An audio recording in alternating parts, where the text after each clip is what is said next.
లోకేష్ గారండి చాలా మంచివారండి బాబు. ఈ ప్రభుత్వం నాశనం అయిపోవడానికి ముఖ్యంగా ఆటకి ఆయనండి. ఎందుకండి ఈ పరిపాలన ఈ ఎప్పుడూ లేని ధరలేటండి బాబు. అసలు ఈ 5 సంవత్సరాలు వండుకోవడం అనేది దండుకుందాం అనుకుంటున్నామండి. అసలు ఈ పరిపాలన ఏమీ బాగాలేదు సార్. ఏం చెప్తామండి, నిజానికి ఏం కొందామన్నా ధరలు ఎక్కువండి. బస్ ఛార్జీలు 2 సార్లు పెంచేశారు సార్. మళ్ళీ ముఖ్యమంత్రి అయ్యాడు అనుకో అందరం నెత్తి మీద చెంగేసుకోవాల్సిందే పని. ఈయన పరిపాలన బాగాలేదు. అయినా ఈయన ప్రభుత్వాలు అన్ని కూలగొట్టి పనులే చేసేయండి. ఏదో ఒక చూపించండి, ఏదైనా కట్టాడేమో. ఏది కూడా కట్టింది ఏమీ లేదు. ఏదైనా పేరు వచ్చిందంటే ఏదో స్థలాలు ఇచ్చాడు, అక్కడ ఇచ్చారు, ఇక్కడ ఇచ్చారు. ఏ ప్రభుత్వంలో స్థలాలు ఇవ్వలేదు, ఈ ప్రభుత్వాలు ఇచ్చారు అంటున్నారు. ఒక ఇల్లు కట్టాడండి, కట్టలేదు. కానీ ప్రతి ఇల్లు కూల్చాడు. ఒక సామాన్యమైన మనుషులు బ్రతకాలంటే దారి లేదు. తెలుగుదేశం పార్టీ నెక్కిందా 2024లోని జగన్కి జైలు తప్పదు. ఈ జీవితంలో ఏంటి నామినేషన్ వేయడానికి కూడా పనికిరాడు జగన్. మమ్మల్ని ఏం చేసినా పర్వాలేదు. జగన్ కోసం చెప్తే జైలు వేసేస్తారన్నారు. ఏ చెత్త వేసేనే మంచి జరగడం కోసం జైలుకి వెళ్ళడానికి కూడా మేము చెప్తున్నాం. వచ్చేది తెలుగుదేశమే. తెలుగుదేశం పార్టీయే వస్తారు. పెట్టకపోయినా ఈ రాష్ట్రం బాగుపడాలంటే తెలుగుదేశమే రావాలి. ఇవాళ అంతా ఎక్కడ ఉంది అభివృద్ధి? ఎక్కడ ఉంది చెప్పండి, ఎక్కడ ఉంది చెప్పండి. ఇవాళ ఎవరికాలో చేతులు బిగమెట్టుకుని ఉన్నారండి, చాలా బాధతో ఉన్నారు. జగన్ ప్రభుత్వం అయితే బాగోలేదండి, చెప్తున్నాను కదండి. ఎవరికి సంక్షేమ పథకాలు అనేది అనవసరం అండి. ఈ రోజు ఎవడ కాల్ చేయలేదండి, ఎవడకి లేదండి. ఎవడ పిల్లలు పెట్టి ఎవడ పోటీ జగన్ ఇచ్చిన డబ్బులతో బతుకుతున్నారా? అంత ముందుకు బతకలేదండి. కానీ న్యాయం ఆలోచించారు ఎవరైనానో ఏదైనానో. ఎందుకంటే అభివృద్ధి చేసుకోవాలని అనుకో, ఇప్పుడు పనులు కల్పించమను, ఇండస్ట్రీ తెమ్మను, ఎవరికైనా పని ఉంటుంది. రోజుకి 500 ఉన్నోడు కూడా ఖాళీగా కూర్చుని చూస్తున్నానండి. సర్వనాశనం అయిపోయారు. ఆ మందు ఏమో మంచి మందు కాదు. దానివల్ల ఈ తలుపు పాతూరులోనే 70 మంది దాకా చచ్చిపోయారు. వ్యవస్థగా చచ్చిపోయారండి. కరెక్ట్ కదండి. ఇది మార్చుకుంటే ఇంకా మంచిది. అలాగని చెప్తే కేసులు గీసులు పెడతారని భయంతో కొంతమంది చెప్తలేదు. మాలాంటి వాళ్ళు 3 రోజులు ఉన్న వాళ్ళు మాట్లాడుతున్నాం. పక్కాగా మార్పు కావాలండి. మార్పు లేకపోతే ఎలాగైతే చచ్చిపోతారండి జనం. 3 రాత్రులు కట్టలేదు, అది జరగదండి. అది ఎందుకంటే అది స్కామ్ అంతే అండి. అది ఎందుకు జరిగిద్ది అండి? ఈ 5 సంవత్సరాలు ఏదో నెట్టుదాకా 3 రాజధానులు ఉన్న రాజధాని చేస్తే చాలదా? ఇంకా జనం పిచ్చలు ఎవరు లేరండి. ఇప్పుడు పోలవరం ప్రాజెక్ట్ చేస్తే అందరికి వస్తాయి కదా, నేను వస్తే రావండి. దేనికి చేశారండి? దేనికి వేయలేదండి. ఎందుకంటే అందరూ భయపడతారు, చెప్పుకోలేకపోతున్నారు. నీకు మాలాంటి వాళ్ళు ఏదో చెప్తున్నా కానీ అన్నీ అనవసరం అండి. ఎందుకంటే 10,000 కాడ అనేది చాలా తప్పు అండి. ఆ 10,000 వేయకపోతే కరెంట్ బిల్లు పెరిగిపోయి, అత్యవసర రేట్లు పెరిగిపోయి, ఎన్ని పెరిగిపోయి ఏ పెట్టారు. ఇప్పుడు అన్న క్యాంటీన్లు ఎన్ని దూలు చేశారండి. అది కరెక్ట్ కాదండి. అసలు అన్న క్యాంటీన్లని ఇప్పుడు ఈయన పాదయాత్ర చేయనప్పుడు, జగన్ గారు పాదయాత్ర చేయనప్పుడు చంద్రబాబు నాయుడు అలా బ్లాక్ చేశాడా? లేదు కదండి. లేనప్పుడు ఈయన చేసినప్పుడు ఆయన అలా చేయకూడదు కదా. ఇవాళ ఆయన వచ్చేసుకున్నా బ్యాడ్ అయ్యాడు. ఈయన హీరో అవుతున్నాడు తొందరలో, అంతే. ఈయన హీరో అవుతున్నాడు. ఎవరో చంద్రబాబు నాయుడు లాస్ట్ ఆయన హీరో అయ్యాడు. అందుకని గ్యారంటీగా అవుతాడండి. ఎందుకంటే ఏంటి బాబు ఇలాంటి గెలిపించుకున్నాను బాధ కలిగింది అందరికీ. ఏంటంటే కుర్రోడు కదా, బాగా చేస్తాడు. ఎంగానో రాజశేఖర్ గారికి మోహన్ చూసి, ఆ మహానుభావుడు మోహన్ చూసి చేశారు. ఆయన మోహన్ చూసి చేశారు. ఈయన ఏం చేయాలి? అంతకన్నా బాగా చేయాలనుకున్నాం. కానీ ఈ డబ్బులు ఎందుకండి? దేనికండి డబ్బులు? కారోడికి, ఆటోడికి, 40 సంవత్సరాల వాళ్ళకి డబ్బులు ఎందుకండి? అంటే పెంచిన డబ్బులు అన్నారు చూడండి. ముసలి వాళ్ళకి వాళ్ళకి ఇంకొక 1000 రూపాయలు పెంచమనండి. కోడల్లో బాగా చూస్తారు, కూతుర్లో బాగా చూస్తారు. రాష్ట్రం అభివృద్ధి చేయమన్నాడు చాలు. అది మానేసి వాళ్ళకి డబ్బులు వేసాం, వీళ్ళకి డబ్బులు వేసాం. 175కి 150 ఎలా వస్తాయండి? 175కి 150 ఎలా వస్తాయండి? 150 వేసామంటే చంద్రబాబు నాయుడుకి, ఎన్టీ రామారావు గారికి, వైఎస్ రాజశేఖర రెడ్డికి రాని మెజార్టీ ఈయనకి ఇచ్చారు. ఈయన ఎలా చేయాలి? ఈయన ఎలా చేయాలి? పోనీ ఏమైనా రాష్ట్రం అప్పు చేయకుండా ఉన్నాడా? అప్పులే చేస్తున్నాడు. పోనీ అప్పు చేయకుండా ఏమైనా ఉండలేదు కదా, అప్పు చేస్తున్నాడు. నూనె డబ్బుల మీద, కందిపప్పు మీద, చెత్త మీద పన్ను, చివరాగా చెత్త మీద కూడా పన్ను వేశారు. కరెంటు బిల్లు గుడుచు ఉన్న ఆవిడకి, ఆ ముసలి ఆవిడకి 4,000 వచ్చింది బిల్లు. ఒక లైట్, ఫ్యాన్. ఎక్కడ ఉందో రాజ్యం చెప్పండి? న్యాయం ఉండొద్దా? దేని గురించి? ప్రజలైతే వ్యతిరేకిస్తున్నారు బాగాను. అందరూ ఎదురేకెత్తున్నారండి. కాకపోతే కొంతమంది మాలా నోడు దోళ బయటకు వస్తున్నాం, ఇలా ఎక్కలాంటి వాళ్ళు పక్కన ఉన్నారు అంతే. వాళ్ళకి బాధ ఉంది, గుప్పుల్లో పెట్టి చూస్తే ఓడి రూపంలో చూపిస్తారు. మాలాంటి వాళ్ళు ఏముందంటే చెప్పినట్టు మమ్మల్ని ఏదో మీకు తెలియదు ఏముందండి, ఎంతమందిని ఇంటర్వ్యూ చేస్తాను మీకు తెలియదా అవన్నీ. ప్రతి వాళ్ళకి మనస్తత్వం అలాగే ఉందండి. ఎవరైనా ఏ నాయకుడైనా ఆ నాయకుడు కాదు, ఈ నాయకుడు కాదండి. ఎవరైనా మంచి పనులు చేసి 10 మందికి ఏమంటే ఇలా డిగ్రీలు ఎమ్మెల్యే చేయడం ఎంతమంది ఖాళీగా ఉన్నారు, వాళ్ళకి ఒక ఉద్యోగం చేయించమని. ఈ వారంటీలు ఉద్యోగం అది ఉద్యోగం అండి, అది ఒక ఉద్యోగం. ఇవాళ కూలి పని చేసుకున్నాడు 30 ఏళ్ళు చేస్తున్నాడు సార్. వారంటీ ఉద్యోగం అది ఉద్యోగం ఏంటండి? గవర్నమెంట్ ఉద్యోగం నెలకు 15,000 కాడికి ఇచ్చి చేయమనండి చాలు. 30,000-40,000 లెక్కలు 15,000 కాడికి ఇచ్చి గవర్నమెంట్ ఉద్యోగం ఏమన్నా సంబంధాలు అవుతాయి, పెళ్ళిళ్ళు అవుతాయి కూడా. గవర్నమెంట్ ఉద్యోగం రికార్డు ఉంటుంది. అంతేగాని అంత లాజికల్ మీ సేర్ నాకు అర్థమవుతుంది. ఈ డబ్బులని అర్థమని ఏ ఒకటి పెట్టుకుని ఇది గవర్నమెంట్ ఉద్యోగం నీకు నెలకు 15,000 అని ఇవ్వనండి చాలు. 30,000 అవసరం లేదండి, 15,000 చాలండి. 1,00,000 రూపాయలకి 4 వర్కర్స్ వస్తారండి, 4 వర్కర్స్ వస్తారు. అంత లాజికల్ మిస్ అవుతున్నారు ఈ ప్రభుత్వం, నాకు అర్థమవుతుందండి. ఒక దంతపుగా నేను చెప్పాలి, నేను వచ్చిన ఆలోచన కూడా వాళ్ళకి రాకపోతే మనం ఏం చేస్తాం? ఒక దంతపు కానీ నేను చెప్పిన ఆలోచన ఎదురోళ్ళకి చెప్పకపోతే ఎలాగండి? ఇలా ఉద్యోగం రీతి కల్పించి నెలకి 15,000 కడిగితే చాలు సార్. 30,000-40,000 అవసరం లేదు, 15,000 ఇస్తే గవర్నమెంట్ ఉద్యోగం చాలు. అమ్మాయిని కూడా ఇస్తారు పెళ్లి చేసుకుంటారు. కుర్రోళ్ళు గాలికి తిరుగుతున్నారు 10 మంది అండి. ప్రతి అభివృద్ధులు తెచ్చుకుని 10 పని చేస్తే 10 మంది ఉన్నారు చేస్తారు. ఇలా మందు కూడా మానేస్తారు ఆ పని చేస్తే. 24 hours పని ఈ డ్యూటీ పోతారని భయం ఉంటుంది. ఇక్కడ గవర్నమెంట్ హాస్పిటల్ యాన్లు పెట్టారు, ఎందుకండి? మా ట్రావెల్స్ పట్టుకొట్టారు, అది స్కామే అండి. 108 స్కామే, అన్ని స్కామ్లే. తెలుసుదా? ప్రజలు ఎరుపు పుష్పాలు కాదండి, అందరూ తెలివైన వాళ్ళే. కాకపోతే ఏంటంటే బాగా చెప్పుకోని ఉన్నారు, చెప్పుకోలేని వాళ్ళు ఉన్నారు. అది మార్పు డబల్ మార్పు కోరుకుంటున్నారు సార్. అది మీరు అడగక్కర్లేదు, ప్రతి ఒక్కరు. కాకపోతే అందరూ చెప్పలేరు అంతే.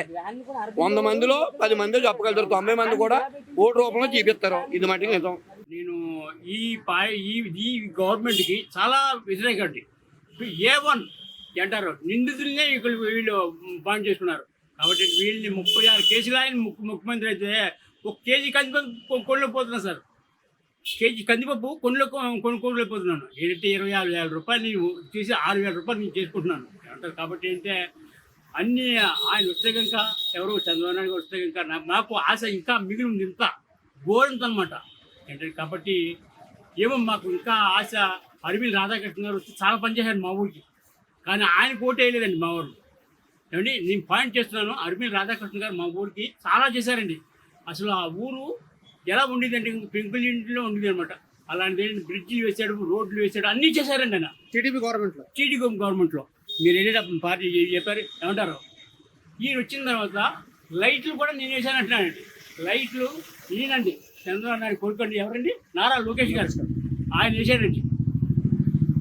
బల్బు మార్చడానికి ఈయన ఎమ్మెల్యే కంప్లైంట్ చేయవలసి వచ్చింది. ఒక బల్బు అండి, ఏది వీధి బల్బు సార్, మీరు చూస్తున్నారు. మా వీధి బల్బు మార్చడానికి నువ్వు ఎమ్మెల్యేదే మా వెళ్ళవలసి వచ్చింది. కాబట్టి ఏంటి ప్రభుత్వం అంటే నమస్కారం. నిత్యావసర ధరలు బాగా పెరిగిపోయినాయి అంటున్నారు. అసలు దాని జోలికి పోవట్లేదు సార్. గంజి ఏమంటారు, కరోనా టైంలో 2 కేజీలు అడిగేది సార్. 3 ఏళ్ళు నడిచింది 2 కేజీలు. మా చంద్రబాబు నాయుడు అడిగితే ఇంకా 2 బస్తాలు పంపించినేమో. కానీ అంటే ఎవరండి ఈయన కరువు నాగేశ్వరరావు గారు మంత్రి అండి, 2 కేజీలు ఇవ్వలేపాడండి. 2కి ఆఫ్టర్ ఆల్ 2 కేజీలు అనమాట. ఏమంటే 2 కేజీలు అంటే కానీ 2 రోజులు తిందాం కదా అనుకున్నాను. కానీ 2 రోజులు కానీ 4 రోజుల నుంచి మీకు భోజనం చేయలేదు సార్ కరోనా టైంలో. కానీ అంటే అదే టైంలో నాకు చాలా చంద్రబాబు నాయుడు గుర్తుకొచ్చారండి. ఆయనకి చెప్తాం అనుకున్నాను. కానీ అంటే బడుదే కానీ దేనికి పనికిరానండి. అభివృద్ధి ఏది లేదు, 0 అభివృద్ధి అండి. ఏమంటారు, తాగుబోతులకు శుభ్రంగా ఉందండి. మీరు పొలాల్లో రండి, పొలాల్లో మీకు ఇప్పిస్తాను. ఏమంటారు, శుభ్రంగా తాగుకుంటున్నారండి. అభివృద్ధి అసలు లేనే లేదండి. ఏమంటారు, అభివృద్ధి ఎక్కడ వస్తుంది సార్? ఉపాధి కల్పన లేదు, ఉపాధి అసలు లేనే లేదండి. జాబ్ క్యాలెండర్ విడుదల చేయలేదు. మా కుర్రగాళ్ళకి ఏం లేదండి, ఎంఏ చేసుకున్న వాళ్ళకి ఏం లేదు. ఆయన చెప్పాడండి ల్యాబ్ టెక్నీషియన్ అని చదివిస్తా అని చెప్పి. 3వ సంవత్సరం వాళ్ళు అనమాట. చదువుకున్న వాళ్ళకి వాళ్ళ ఉద్యోగాలే లేవు సార్. వాళ్ళు వేరే స్టేట్లో గోవాలో కూడా ఉన్నాడు సార్. ఇంకా తర్వాత చెప్తాను సార్, మేము కలుస్తాం తప్పనిసరిగా. డైరెక్ట్గా ఆయన చంద్రబాబు నాయుడుతో కలుస్తాం సార్. కొన్ని చాలా పాయింట్స్ ఉన్నాయి. ఏమంటారు, ఈయన మీద కదా, ఈయన ముందు కూడా చాలా ఉన్నాయి. ఏమంటారు, బయలు లేదు సార్. మీరు ఎవరు చేసారు మరి బయలు 100% మేము మాకు కావాలి. మీరు నెక్స్ట్ వాళ్ళే రావాలి. నెక్స్ట్ వీళ్ళు మాకు పతనమే అండి. వీళ్ళు వస్తే కనుక మాకు పతనమే. ముందు చంద్రబాబు నాయుడు వస్తే కనుక మాకు ఏమన్నా కొంచెం ధరలు ధైర్యం అండి. ఏమండి టైర్ చూడండి, ఇక టైర్ చూడండి, ఆ సైకిల్ సార్ ఏమండి, టైర్ కొనుక్కోలేకపోతున్నాం, స్పాచ్ వేసిపోతున్నాం. సిగ్గు అండి, సిగ్గు. గంజా ఎక్కువ వస్తుంది రాష్ట్రంలో, యువత భవిష్యత్తు పాడైపోతుంది చాలా మంది అంటారు. వీరికి అడగాలి సార్, మమ్మల్ని అడగకూడదు. ఏమంటారు ఏంటంటే వారిని అడగాలి, వారిని అడిగితే వారే చెప్తారు. కొడాలి నాన్నగారిని అడగండి, అంబటి రాంబాబు గారిని అడగండి. మాకేం తెలిసింది సార్, గుర్తంతా వాళ్ళది, కింద నుంచి బలవంతులు వచ్చిన అప్పుడు వస్తారండి. అందుకనే ఏం లేదండి. ఏంటారు మామూలుగా కరెక్ట్ మనుషులు ఏంటంటే బాగానండి చంద్రబాబు నాయుడు. అంటే నేను ఆయనకంటే ముందు ఒక ఛాన్స్ ఇవ్వడం వల్ల ప్రభుత్వం 4 సంవత్సరాల పరిపాలన 30 సంవత్సరాలు వెనకెళ్ళిపోయిందని చెప్పి అందరూ అంటున్నారు. అరేబియా సముద్రంలో కలిసిపోయింది సార్. బంగాళాఖాతం ఎదొచ్చేమో అక్కడికి అరేబియా సముద్రంలోకి వెళ్ళిపోయింది. లేదండి, ఇంకా ఈ 3 సార్లు వచ్చినా ఇది అనమాట. సమస్య లేదండి. బుద్ధి తెచ్చుకున్నాం సార్. ఇగో మీ ముందే లెంబలు వేసుకున్నాం, కెమెరా ముందే మీ లెంబలు వేసుకుంటున్నాం. మార్పు అయితే బలంగా కావాలని కోరుకుంటున్నారు. తప్పనిసరి సార్. ఏంటంటే షెడ్యూల్ ఏంటంటే నారా చంద్రబాబు నాయుడు చెప్తున్నాను, నడుచుకుంటూ వస్తున్నా నారా లోకేష్ కూడా చెప్తున్నానండి, మీరే రావాలి, వాళ్ళే రావాలి. పరిపాలన చాలా దారుణంగా ఉందండి. అంతా రౌడీజం, దాదాగిరి, గుండాయిజం. రాష్ట్రాన్ని అవినీతి లేని రాష్ట్రం, మరి గంజా లేని రాష్ట్రం చేస్తున్నారు. గంజా ఎక్కడ పడితే అక్కడ అక్రమ రవాణా జరుగుతుంది. మరి యువత కూడా బ్లేడ్ బ్యాచ్ ఎక్కువైపోయింది రాజమహేంద్రవరంలో. ఎక్కడ చూసినా సరే గొడవలు, లాబరీలు ఇటువంటివి బాగా ఎక్కువైపోయినాయి. రాజమండ్రి ఒకప్పుడు ఎక్కడ ఉన్నా సరే రాజమండ్రి పరిస్థితి ఎలా ఉండేదంటే ప్రశాంతంగా ఉండొచ్చు. రాజమండ్రి అంటే ఒక మంచి పేరు ఉంది, రాజులు పరిపాలించిన రాజమండ్రి కింద ఒక పేరుంది. దాన్ని ఈ రోజున పరిపాలన ఎలా ఉందంటే ఒక శాంతి భద్రత కానీ, ఒక వ్యాపారానికి కానీ, దేనికైనా సరే రాజమహేంద్రవరం మొత్తం రాష్ట్ర వ్యాప్తంగా చూసుకుంటే రాజమహేంద్రవరం ఎవరైనా వచ్చి వెళ్ళడానికి భయపడుతున్నారండి రాజమహేంద్రవరంలో. మరి దీనికి పరిపాలన ఎలా ఉందనడానికి రాజమండ్రి ఒకటి పరిపాలన చాలు చూస్తుంటే. ఈ రోజు యువత కానీ, ఎంప్లాయీస్ కానీ, లేకపోతే వ్యాపారస్తులు కానీ ప్రతి ఒక్కరు కూడా ఈ గవర్నమెంట్ మీద ఎంత వ్యతిరేకత ఉన్నారో అందరికీ తెలుసు.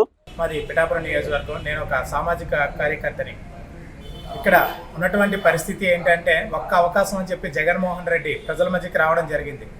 అంటే రాజన్న రాజ్యాన్ని మించిపోతుందని చెప్పి ప్రజలు మాతో పాటు అందరూ కూడా ఆయనకు ఒక అవకాశం ఇవ్వాలని చెప్పి ఇచ్చాం. నిజంగా ఇదే చివరి అవకాశం అనే పరిస్థితిలో ఆయన చేసినటువంటి పాలన కనిపిస్తుంది. మళ్ళీ జగన్మోహన్ రెడ్డి అనే వ్యక్తిని అసలు రోడ్ల మీద కూడా తిరగనివ్వకూడదు అనే పరిస్థితిలో ప్రజలందరూ కూడా ఉన్నారు. ఈరోజు బ్రతుకు భారం అయిపోయి ఉన్నటువంటి నిరుపేదలు ఎంతోమంది ఎప్పుడు ఎలక్షన్ వస్తుందా, ఎప్పుడు ఓట్లేసి గవర్నమెంట్ ప్రభుత్వాన్ని మారుద్దామన్న ఒక ఆలోచనలో ఉన్నారు ప్రజలందరూ. ఇప్పుడు ఉన్నటువంటి పరిస్థితుల్లో ఉన్నటువంటి ప్రతిపక్షాలన్నీ కూడా తెలుగుదేశం, జనసేన అయితేనో, బీజేపీ, అలాగే సిపిఐ, సిపిఎం ఏదైతే ఉన్నాయో అందరూ కూడా కలిసికట్టుగా ప్రజలు సంక్షేమం కొరకు, ప్రజలు ఈ రాష్ట్ర అభివృద్ధి కొరకు, ప్రజల కోసం ఆలోచించి అందరూ కూడా ముందుకెళ్ళవలసిన బాధ్యత ఉంది. వీళ్ళందరూ కూడా కలిసికట్టుగా వెళ్తే జగన్మోహన్ రెడ్డికి 20 నుంచి 25 సీట్లు తప్ప అంతకు మించి కూడా కనబడే పరిస్థితిలో లేదు. రాష్ట్రంలో అభివృద్ధి పనులు జరుగుతున్నాయని మీరు భావిస్తున్నారు? అభివృద్ధి పనులు అనేవి ఏమీ లేవు. సంక్షేమ పథకాలు ఇస్తున్నారు, అది చేస్తున్నారు అంటారు, కానీ ఏ సంక్షేమ పథకం ఎవరింటికి చేరాలి.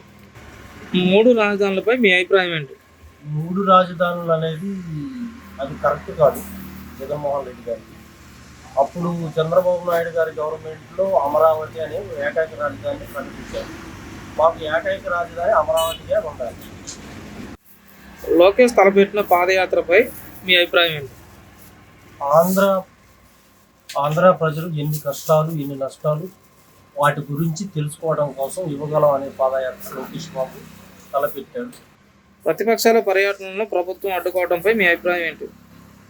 అది చాలా దురదృష్టకరం.